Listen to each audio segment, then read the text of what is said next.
25 नवेम्बर रे श्री राम मंदिर ध्वजारोहण। मंदिर शिखर रे उड़ीब गेरुआ धर्म ध्वजा। ध्वजारे रहिब स्वतंत्र चिन्ह। सारा देश दुनियार नजर पुणी थरे अयोध्या श्री राम मंदिर उपरे, कारण नवेम्बर 25 तारिख विवाह पंचमी दिन मंदिर चूड़ारे उड़ीब धर्म ध्वजा। आडंबर रे पालन हेब ध्वजारोहण उत्सव। हिंदू धर्म रे मंदिर शिखर रे ध्वजा उड़ीबार परंपरा रही। यह अति प्राचीन एवं महत्वपूर्ण। एही ध्वजा देवता मानक उपस्थिति को दर्शाइबा सह पूरा अंचल को शुद्ध पवित्र करिथाय बोली विश्वास रही।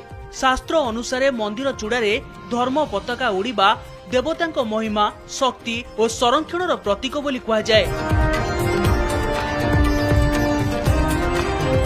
नवेम्बर 25 रे श्री राम मंदिर उपरे उड़ीबाकू थिबा ध्वजा केवल प्रभु श्री रामंक प्रति भक्तंक अटल विश्वास और आस्थार प्रतीक नुहे, तासह अयोध्यार सूर्यवंश और रघुकुल भली महान परंपरार साक्षी हेब।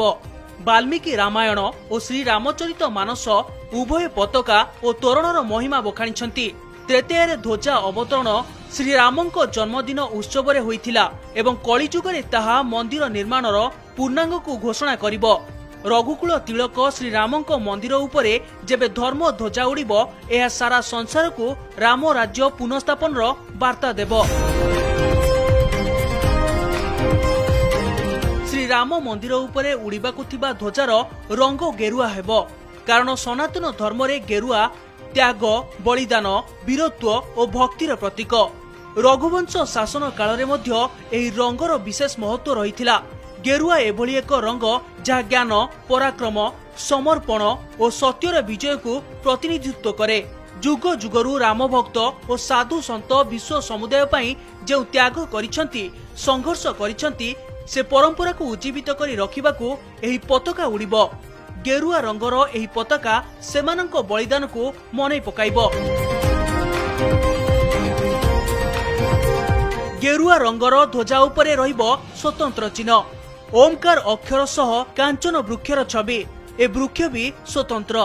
प्राचीन ग्रंथ रे एहार वर्णना रही। पारिजात और मंदारर दिव्य संजोग रे एही वृक्ष सृष्टि होइतिबा विश्वास करा जाय।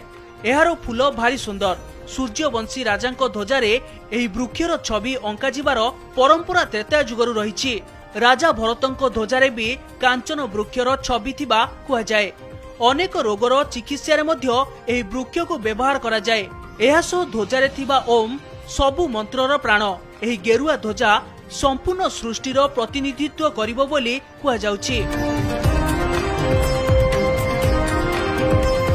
ध्वजारोहण उत्सव पाई एबे अयोध्या सजई होईछि एवं दुनियार सबु राम भक्त एही उत्सवर साक्षी हेबाकू अपेक्षा करिसंती। प्रभु श्री रामंक मंदिर शिखर रे धर्म ध्वजा उड़ीब आउ राम राज्यर पुनर्स्थापन प्रतीक होई इतिहासर स्वर्ण पृष्ठ रे लेखा होई रहिब।